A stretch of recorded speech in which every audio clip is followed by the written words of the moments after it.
Dr. John Patrick, Associate Professor at the University of Ottawa Medical School, missionary and philosopher, addresses this topic in a very unique way as we look at the ethics and moral principles involved in allocating resources in medicine. I know you're going to enjoy this tape. I want to talk about a problem of modern medicine, limited resources in medicine. I contend that this is an area of logical conflict without, at the moment, a very rational resolution that everyone will agree with. There's a spectre, basically, haunting the practice of medicine. Medicine as we have known it may become financially insupportable. In the developing world, the provision of even a modicum of medical care is beyond the resources of the poorest countries. The prospect of these developing world nightmares impinging on Western lives is leading physicians to think in unphysicianly ways. They are beginning to accept the role of gatekeepers, and financial considerations are beginning to distort some areas of medical practice. The idea that cost-benefit, judged from a societal perspective, could legitimately influence what used to be primarily medical decisions is gaining ground. The ethical and philosophical implications of this change in practice are hardly mentioned, although history suggests they should be considered as mortal threats to the body politic. This paper will attempt, therefore, to provide a Christian perspective, juxtaposing and contrasting this to the secular faith which is dominant in the corridors of power. It will further propose the thesis that the problem is not primarily one of either economics or technology, but of culture, or more precisely, the lack of culture. In neither the medical fraternity nor in society as a whole do we have the moral consensus necessary for what everyone would accept as just and equitable. The basic limited resource is therefore cultural rather than material. As a society, we have agreement on neither the meaning of life nor the role of compassion, and cannot therefore expect to agree on what constitutes justice in the provision of medical services. The basic economic facts are not in dispute. It is often said that we spend about half our lifetime medical budget in the last few months of our lives, and though I have not been able to find so extreme a set of figures, there are plenty of figures very close to that. In Ontario, where I work, 30% of our budget is spent on health, and 40 to 50% of acute care resources are consumed by the over 65 age group. New technologies are producing new possibilities for therapy, many of which are horrendously expensive. When erythropoietin first became available, for example, it could not be given to everyone because the cost was not possible. A heart-lung transplant at that time was something of the order of $150,000 to $200,000. Such treatments could not be given to everybody who would benefit from them. For some time now, lung transplantation has not been offered by the British National Health Service, but it is offered privately if you can raise the money. Meanwhile, in the poorest countries of the world, the problems are even more acute, with less than $5 per person per year available for health services. And even short curative treatments like cyclophosphamide for Burkitt's lymphoma are often unavailable. Not to mention diabetics dying for lack of insulin, a problem aggravated by the switch from extracted insulin to modern molecular biology-produced insulin, which is more expensive. Maurice King, after many years of working on health problems in the developing world, has become disillusioned to the point where he has argued that very simple technology like oral rehydration therapy should not be provided in countries already entrapped in what he calls the ecological problem of a population too big to be supported by its material resources. Astonishingly, the main argument he presented was that it is unethical to treat gastroenteritis, because by so doing you merely condemn the children to death by starvation. In the past, we had less rather than more resources in material terms, more rather than less starvation, less rather than more food. So what has happened?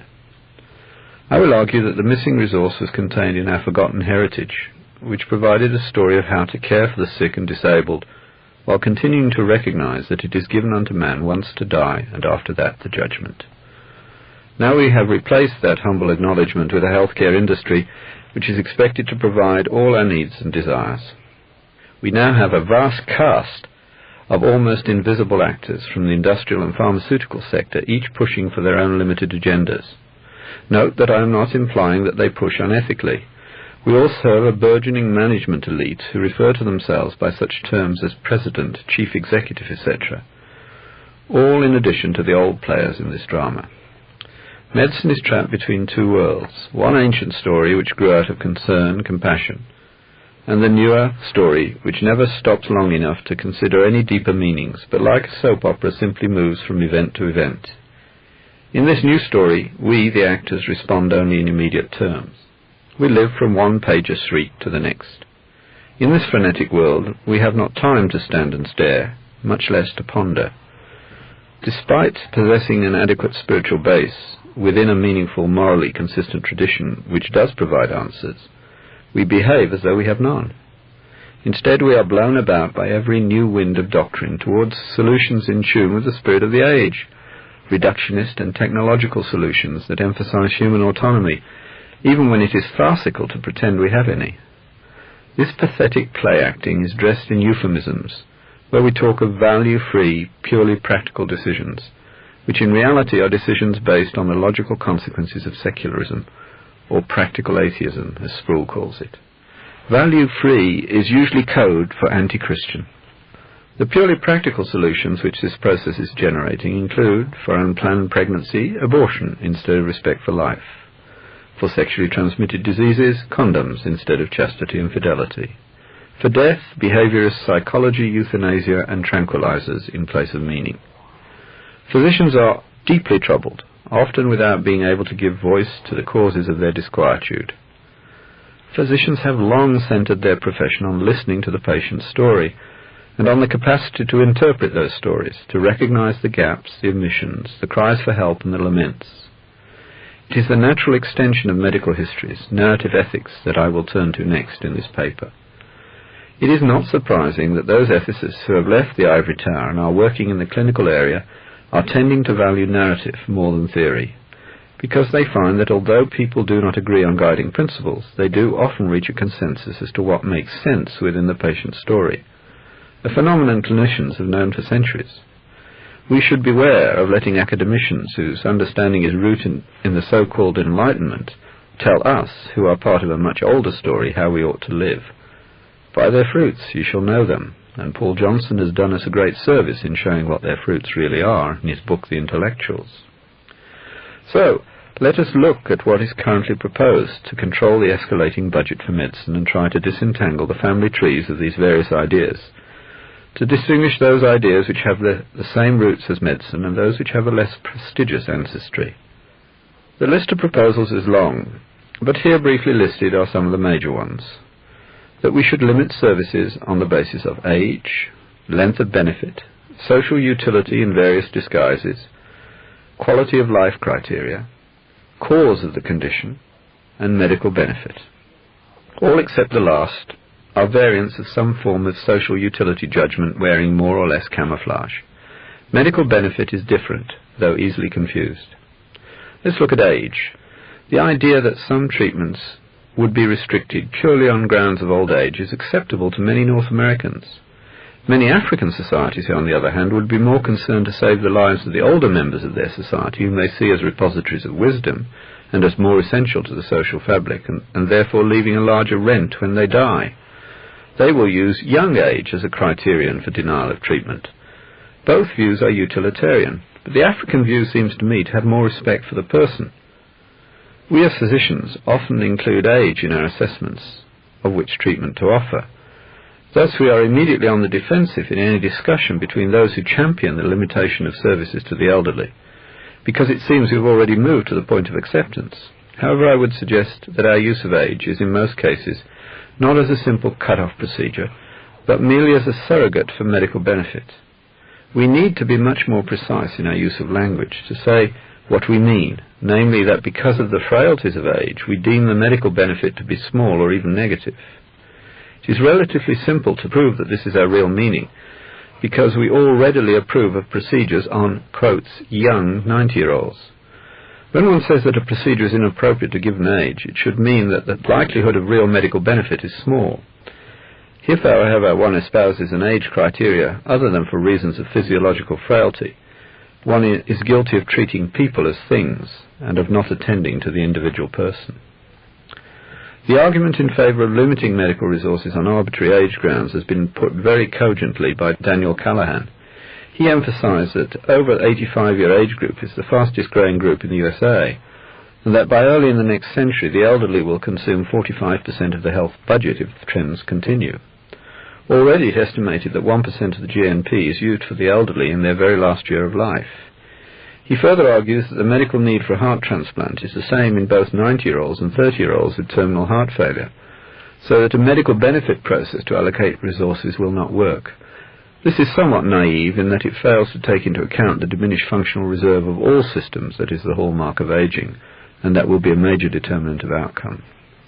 Thus, a decision to refuse a transplant in an elderly patient should be the traditional one based on the judgment that the older patient does not have the physical reserves to withstand the metabolic demands of surgery and recovery. The figures for use of medical funds in the last year of life in the elderly should not be used as a reason for a blanket denial of all treatment to the elderly, but as a salutary reminder that we still have much to learn about the recognition of terminal events. When a person has entered upon their dying, and we know that, only comfort is ethical. Excessive treatment is unethical. It's meddlesome medicine. What about the question of the length of benefit? At first sight it would seem that a limited resource that would give an extra year of life should be given preferentially to the young. However, a moment's consideration shows that this is just another version of ageism. We have no means of judging between the young and the old as groups. For example, one might be old, wise and gracious, an immense source of hope and comfort to others, whilst the younger one may be totally self-obsessed. On the other hand, where a procedure is expensive and curative, the young have a social advantage in life expectancy after cure. In most cases, however, prognosis is so inexact a skill that its application to the judgment between two individuals would be just difficult to justify. So what about social utility? Age and various forms of social valuing of people, more or less camouflage, are and will be widely, though usually tacitly, used as justification for the denial of treatment to some groups, such as the severely disabled child. These responses are not usually well thought out and are often merely reflections of the prevailing ethos. Discussions which involve personhood and lives not worth living always require that we pay great attention to the definitions.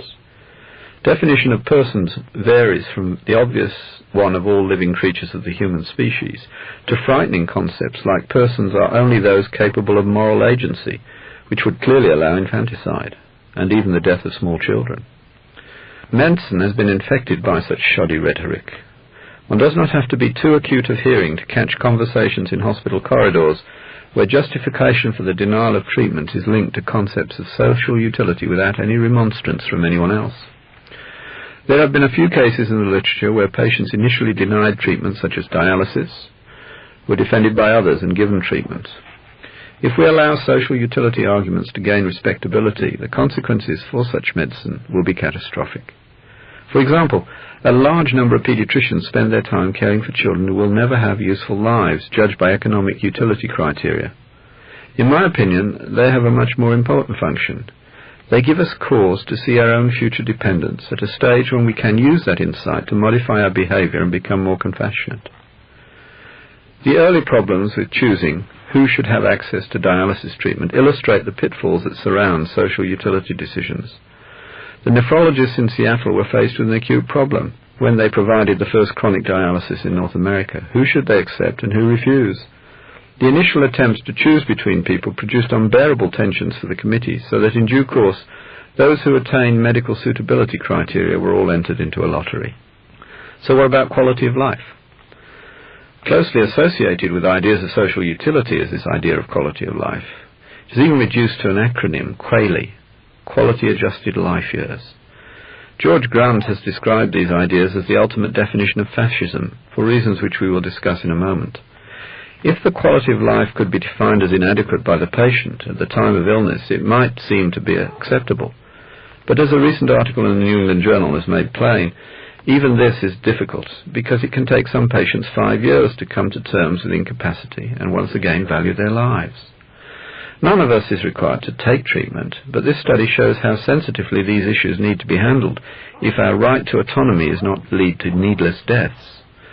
When an anonymous committee makes a decision for us, the only hope is that Kafkaesque bureaucracy will prevent any decision emerging. As Grant pointed out, this is legalizing the right to kill without redress. One wonders whether those who think in terms of quality of life ever attended to the role of those who suffer in our society, or ever considered the role of suffering in the literature of the world. Listen to Bonhoeffer, for instance. In the sight of God, there is no life that is not valued, that is not worth living, for life itself is valued by God. The beggar Lazarus, a leper, lay at the rich man's gate, and the dogs licked his sores. He was devoid of any social usefulness, and a victim of those who judge life according to its social usefulness. Yet God held him to be worthy of eternal life. And where, if not in God, should lie the criterion for the ultimate value of a life? We cannot ignore the fact that the supposedly worthless life of the incurable evokes from the healthy the very highest measure of self-sacrifice, and even genuine heroism. This devoted service, which is rendered by sound life to sick life, has given rise to real values which are of the highest utility to the community. For me, perhaps one of the most beautiful examples of this importance of suffering and of the disabled and handicapped in our society is the story of Helen Keller. Listen to her describing the wonder of Anne Sullivan's success in teaching her to communicate. It was true that one summer day in Alabama a miracle occurred. Helen Keller up to that point had learned to respond like any other good animal. When she wanted a piece of cake, she spelled the word in Miss Sullivan's hand, and Miss Sullivan fetched her the cake. An animal could be taught to do that. But then, Helen Keller writes as follows. We walked down the path to the well house, attracted by the fragrance of the honeysuckle with which it was covered. Someone was drawing water, and my teacher placed my hand under the spout. As the cool stream gushed over one hand, she spelled into the other the word water, first slowly, then rapidly. I stood still, my whole attention fixed upon the motion of her fingers. Suddenly I felt a misty consciousness as of something forgotten, a thrill of returning thought, and somehow the mystery of language was revealed to me. I knew then that water meant the wonderful cool something that was flowing over my hand. The living word awakened my soul, gave it light, hope, joy, set it free. There were barriers still, it is true, but barriers that could in time be swept away. I left the well house that day, eager to learn. Everything had a name, and each name gave birth to a new thought. As we returned to the house, every object which I touched seemed to quiver with life. That was because I saw everything with a strange new sight that had come to me. On entering the door, I remembered the doll I had broken. She'd earlier destroyed the doll in a fit of temper.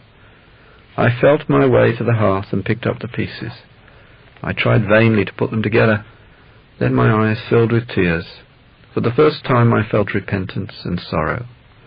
I learned a great many new words that day. I do not remember what they all were, but I do know that mother, father, sister, teacher were among them. Words that were to make the world blossom for me, like Aaron's rod with flowers. It would have been difficult to find a happier child than I was as I lay in my crib at the close of that eventful day and lived over the joys it had brought me. For the first time, I longed for a new day to come. The subsequent impact of Helen Keller's life on those around her, that continues to this day, cannot be denied. Few who are fit and healthy have ever given so much to our society. Those who think in terms of quality of life would have destroyed her with her initial illness. Lives which might have been judged as without social utility from any objective viewpoint at one moment have so often turned out for the enrichment of all. Though the fig tree bear no blossom, though there be no fruit on the vine, yet, says Habakkuk, joy. Life, as Kierkegaard said, has to be lived forwards, but can only be understood backwards. Only a fool or a reductionist would presume to know what the quality of another's life will turn out to be in that day where the first shall be last and the last first. Now we can see only hints through a glass darkly, but hints there are, and they can fill the heart with warmth. Two such stories have moved me recently. I had a child in whom I was placing a permanent feeding gastrostomy button in the first few months of its life, because it was severely neurologically impaired and had virtually no swallowing mechanism. The baby was the fourth child of a woman in her 40s, an unplanned pregnancy. This mother was coping exceedingly well with this problem, so well that I said, "Do you mind telling me why you're doing so well?" Her response was wonderful. She said, "My children had grown up and left home. I was suffering from the empty nest syndrome, So God sent me a child who will never grow up. Trust in God's wisdom had transformed a disaster into an experience to be accepted with joy. But she went on to tell me even more, how all the neighbourhood children are fascinated by her son. She lives in a relatively poor neighbourhood with many latchkey children. But now they don't return to their latchkey homes. They come to see her son, so they can all have the fun of feeding him through the tube. And this child who will never speak, never feed himself, never walk, is civilizing a whole neighbourhood, as she teaches them how to be gentle, how to take their turn. We little understand what it is that makes us human. And when we have the hubris to think that we can determine which life is of value and which is not, we have come to the end of civilization. The other story is found in Colson's recent book, The Body. It's the story of Rusty Woomer, a young man who as a child had been beaten by his alcoholic father and later became a juvenile delinquent, inevitably using drugs. Then he murdered several people whilst on a drug-induced rampage. He was convicted and sentenced to death. When a prison fellowship worker was confronted by him, he had already in one sense died. His cell was filthy, even cockroaches were crawling over him. But by God's grace and the foolishness of witnessing, that meeting changed Rusty Woomer. The result was the miracle of conversion, a story of grace which I have no doubt will be used to move others all over the world. He became a new creature. He apologized for what he was done. It did not stop his execution. For many he had no social utility, and his death was the obvious solution. But were they right? I don't think so. The need for us all to realize that neither families nor nations can have everything they desire is undeniable. But families who never needed quality of life measurements to decide who gets what, neither should nations need such measurements. How far we have fallen if we lose all sense of noble self-sacrifice and resort to quailies.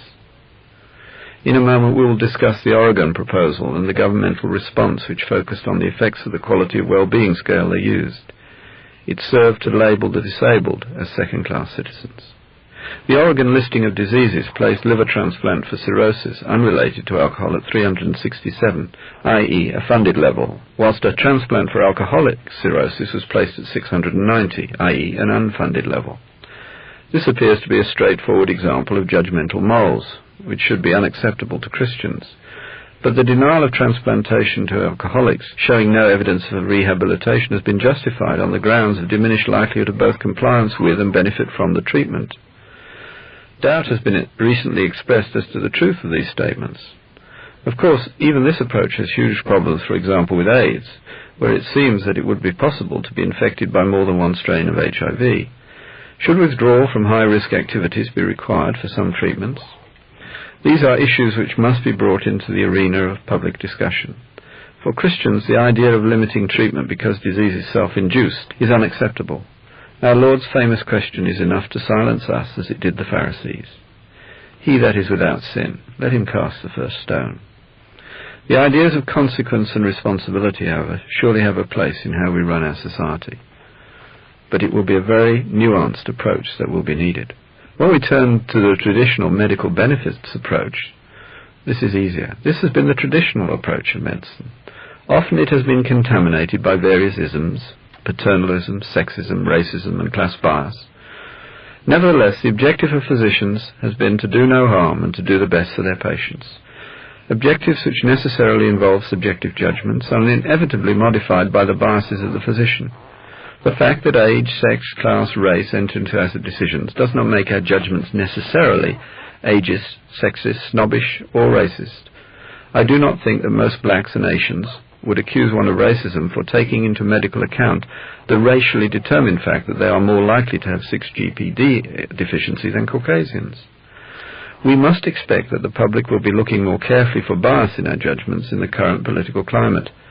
This will serve to make us more aware and more sensitive, which can only be good. I would be opposed to the development of bureaucratic procedures to monitor these biases. But I think we shall only resist this outcome if we show that we are already aware of the problems and making efforts to remedy our biases. We must do all we can to rebut those arguments which imply that our decisions are not primarily based upon medical benefit. Where we are shown to be wrong, we can gracefully admit it and change. The Oregon proposal was derived from a very complex discussion process which attempted to involve a wide cross-section of citizens. This involved the generation of a generic list of condition-treatment pairs, e.g. acute fatal conditions for which treatment cures completely, and to more problematical pairs where treatment is not a complete cure. These generic categories were then ranked by a weighted assessment, which was 40% a judgment of value to society, 20% value to the individual, and 40% degree of essentiality to basic care. 709 specific treatment condition pairs, such as penicillin, strep throat, or end-stage renal failure and dialysis, were then ranked by placing them in the above categories. Further modifications of the rank order were achieved by using a quality of well-being index and a literature outcome data survey. Finally, there was a test of reasonableness, which was considered public health impact, effectiveness of treatment, cost of treatment and non-treatment, incidence of the condition and social costs. Discussion of this proposal can be found in many reviews. The major positive aspect of the process was that the gatekeeper function was appropriately located in the public and political arena and not in the private decision of the physician. As Christians, we must bring up some criticisms. From the Christian perspective, most of the criteria for limiting medical treatment have three defects in common.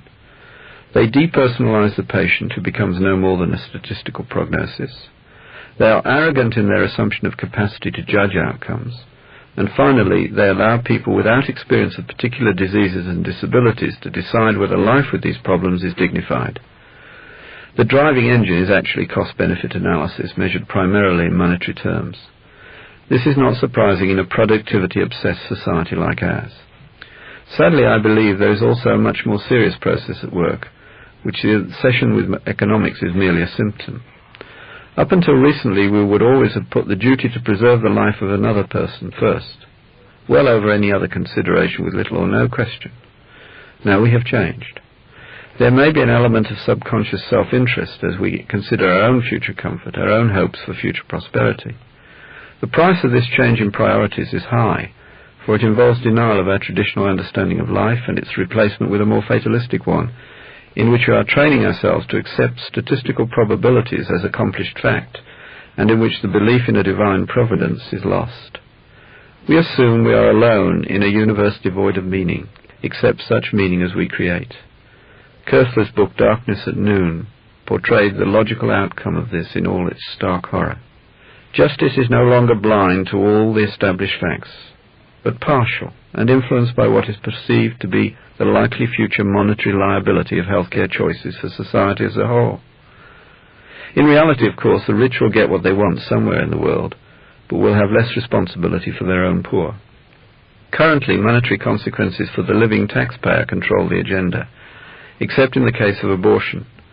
But what is to stop it being construed in genetic, sexist, or racial terms rather than economic? Once the old story is traded in and utility accepted, it will have immense implications, as the Germans discovered in the 1930s. Stanley Hauerwas has described the way we can at least begin to understand these paradigm shifts by the use of narrative. I want to comment on one example he used in a beautiful essay on Richard Allen's book, Watership Down. For those unfamiliar with the story, it will be enough to tell you that it is about the journey and adventures of a ragtag group of rabbits who leave their home warren to found a new warren. We learn of the importance of sustaining traditions in story, which in this case is centered around L.R. Ra, the rabbit hero of the past.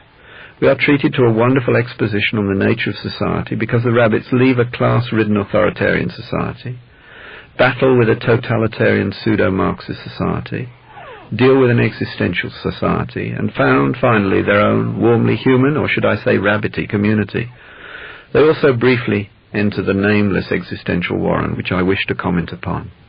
In the unnamed warren, rabbits had traded in the natural virtues of rabbits for the comfort of an assured food supply, but at the cost of random deaths by members of the warren. A farmer had realized that providing food for the rabbits, he could also secure his own meat supply by snaring without the cost of hutches, etc. One of the consequences of the rabbits' fatalistic choice was that their society lost its structure, and the traditional rabbit virtue of cooperation and care for one another was also lost. It no longer needed a chief rabbit. For a chief rabbit must be L.R. Ra to his warren and keep them from death. And here there was not death, but one. and what chief rabbit could have an answer to that? Instead, Frith sent them strange singers, beautiful and sick like oak apples, like robins' pincushions on the wild rose. And since they could not bear the truth, these singers, who might in some other places have been wise, were squeezed under the terrible weight of the Warren's secret until they gulped out fine folly about dignity and acquiescence, about death with dignity, and anything else that they could make believe that a rabbit could love the shining wire. But one strict rule they had, oh yes, the strictest. No one must ever ask where another rabbit was, and anyone who asked where, except in a song or poem, must be silenced. To say where was bad enough, but to speak openly of the wires, that was intolerable. For that they would scratch and kill. We are approaching this state with our inability to call killing by its rightful name in abortion and euthanasia. The Germans did the same when they falsified the death certificates of the insane and handicapped whom they killed in the 1930s, because they argued there were insufficient resources to feed useless mouths. The initial arguments were economic, not racist. The first to die were the handicapped, not the Jews. Realism does not require us to limit expenditure on medicine. Justice requires that those limits be imposed justly and with full public discussion. The only way that I can conceive of this being done is in some version of a medical benefits policy that will require a given level of efficacy to be demonstrated for treatments before they are provided, and where in terms of medical benefit, as cure or symptom relief, regardless of age or sex, etc. Quality of life approaches should be avoided as far as possible.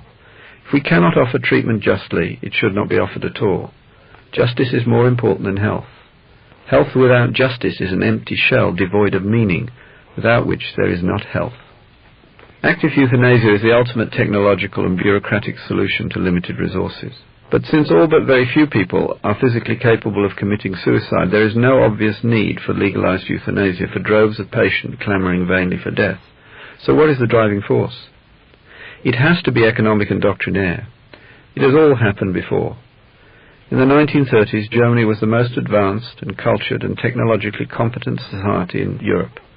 It was more civilized and more humane in many respects than most other countries. But nevertheless, it began to be accepted that there was a limit to what could be done. So the next step was to put into practice euthanasia for the socially useless. The usual story of euthanasia in Germany is that it resulted from secret orders of Hitler, but this is not true. There was no such order.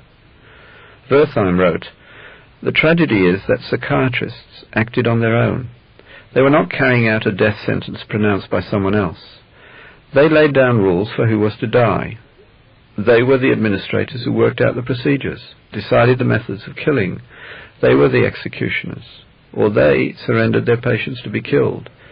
It was accepted by the leaders of the profession. There are different explanations of how it began, with involvement with abortion and capital execution, or with initially isolated mercy killings, or with the acceptance of the idea of life not worth living.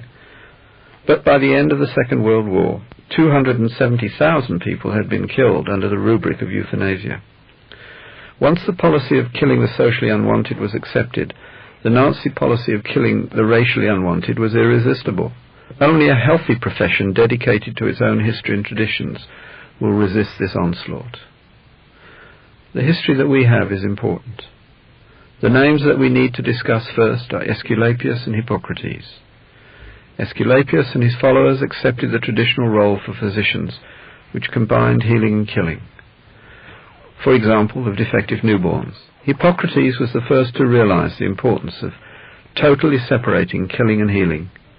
Margaret Mead understood this, that he separated killing and curing, that he made everyone's life equally valuable, and that this was the priceless possession that made Western medicine possible.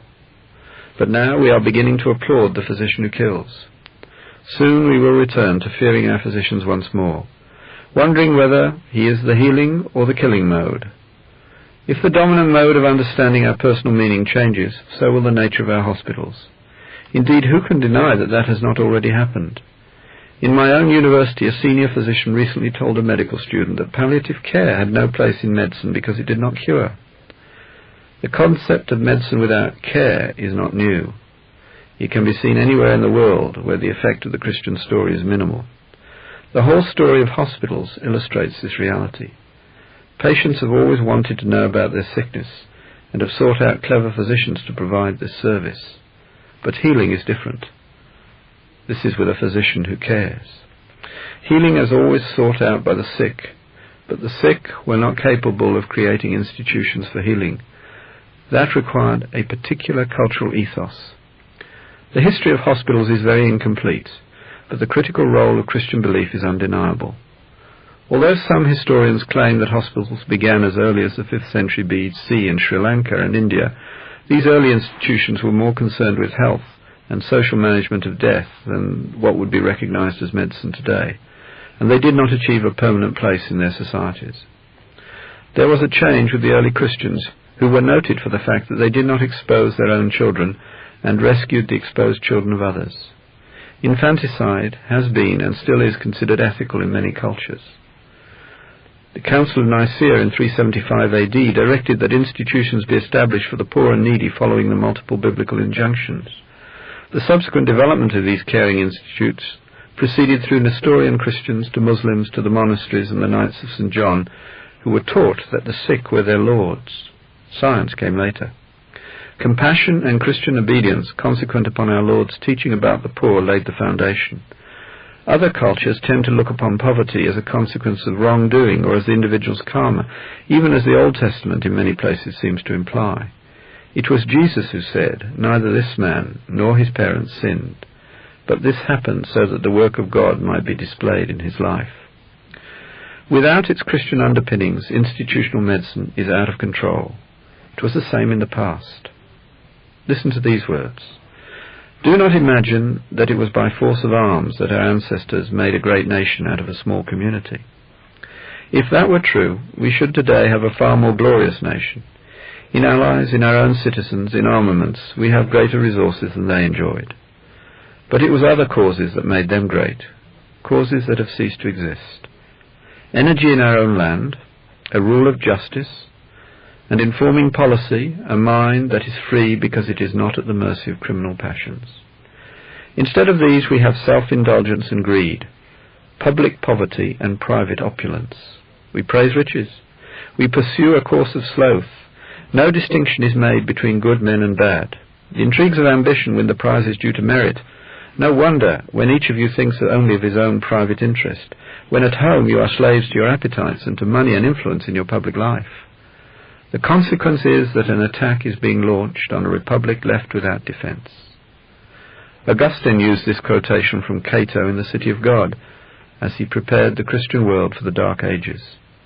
Private opulence and public poverty are signs of moral decay. What is it that prevents this decay? Clearly it is not conversion, because it is not peculiar to Christianity. Cato's point has been made by many people in the recent past, particularly effectively by MacIntyre and Bloom, whom sadly we have not time to discuss here. Suffice it to say that both in different ways pointedly criticized the deficiencies of post-Enlightenment thinking. But it was Professor Walke who radically changed my thinking. He made a deep impression on me a few years ago when he expounded Deuteronomy 6. It was there, I think, I began to understand the difference between conversion and virtue. I now consider the distinction to be an essential tool of Christian thought, and one which has many applications to medical practice, both here and also in different cultures. It has profound potential for changing our understanding of the problem of limited resources in the practice of medicine. Conversion I would take to be the change that comes about when we see things differently.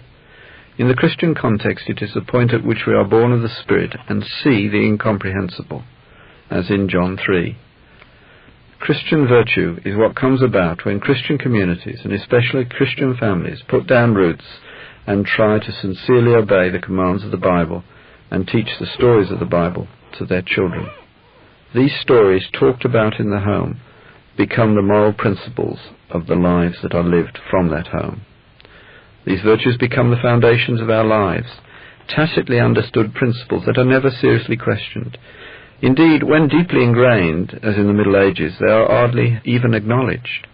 Other societies from ours also have similar patterns of virtue, but they are based on different understanding of God and therefore have logically different consequences. Conversion should, but does not always lead to virtue.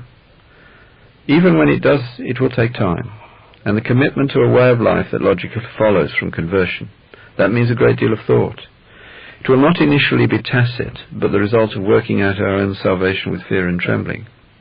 Those brought up in such an environment, even though they do not embrace the faith in experience of conversion, nevertheless are formed by its ethics, and the way of life, and their virtue, all come from that upbringing. The Scots expressed this in proverbial terms. They said, "The doctors and the lawyers are the children of the manse." It might be legitimately demanded, what has this to do with limited resources? The virtues of a society determine how the society habitually behaves. Furthermore, the virtues are hierarchical, and the hierarchy is not fixed but changes with both time and place as well as belief. As long as the virtues of our society were rooted in the belief that our lives were in God's hands, and that after death there is a judgment, certain virtues were inevitable. Now, in our own post-Christian country, the apparent hierarchy of virtues is no longer Christian. Individual rights and tolerance have been lifted above truth and justice. Societal ideas about what is acceptable change. Ours are changing rapidly at present. We have become a society which may still for the most part believe in God, but certainly does not fear God, and certainly does not love him with all its heart and strength and mind. If one cynically analyzes the throwaway medical press, it appears that for the medical community, after the need to know what is coming up in the area of applied medicine, money, cars, travel and wine all rank higher than any concern about what we believe. We are in the Brobdingnagian state of building our houses from the roof down. Empirically, it would appear that we understand ourselves as machines with material and emotional needs. Students understand medicine as the collection, collation and analysis of material facts under the headings of biology, psychology and sociology. Medical educationists who see their roles in terms of knowledge, skills and attitudes, which can only be measured as behaviors. Skinnerite medicine, with neither joy, nor love, nor light, nor certitude, nor help for pain, but simply a darkling plain where ignorant armies clash at night. Such an understanding has its necessary correlates. If we are just animals, here for 70 or 80, perhaps a few more years, till the palsy shakes our last few sad grey hairs, then we should grab what we can while we can. There is no real basis for any other behaviors, and the solution to healthcare costs will be a solution based on power, the power of wealth, of status, of connection. In Britain and in the States, 2 or more tier medical care is already a reality. It is a logical, inevitable, unavoidable consequence, unless we re-examine our basic premise. Only if we are not just animals can a different scenario be realistically imagined. Medicine in the West is rooted in almost 2,000 years of Christian history. That history has taught us that we are creatures, but not just creatures. We are made in the image of God, but we are deeply flawed, and who could deny that, with Bosnia, Somalia, Rwanda so close to us? We once knew and rejoiced in the story of the Church, which preached the gospel of salvation from the domination of sin by the power of the sacrifice of Jesus, who by his Spirit lives within the Church. That powerful story has proved its truth in history. The weak things have confounded the mighty. But this story not only changed individual lives, it changed politics, bringing great gifts in hospitals, schools and universities, taking away the abominations of slavery, child labour, inhumane prisons, and destroying tyrannies. We have no cause to be ashamed or intimidated. To deny the Bible a place in a school so as not to offend some minorities is to destroy the very things those migrant minorities came for. We castrate and bid the gelding be fruitful. It is impossible. Once we see ourselves again as creatures loved of God, all is transformed. We will no longer be driven to exert control in every situation, but will see more clearly. Even such is time, that takes in trust our youth, our joys, and all we have, and pays us but with age and dust, who in the dark and silent grace, when we have wandered all our ways, shuts up the story of our days, and from which earth and grace and dust the Lord shall raise me up, I trust. So wrote Walter Raleigh with tranquil acceptance of the story God gave him. When we return to that story, with that degree of trust, we will no longer have a funding crisis in medicine, because we will have learned again how we ought to die. We will need neither euthanasia, nor living wills, nor infanticide, nor suicide. The norm will be once more to die in our homes and communities, and to be buried from our churches. There is no Christian requirement to accept every therapy offered, but only the need to be within God's will.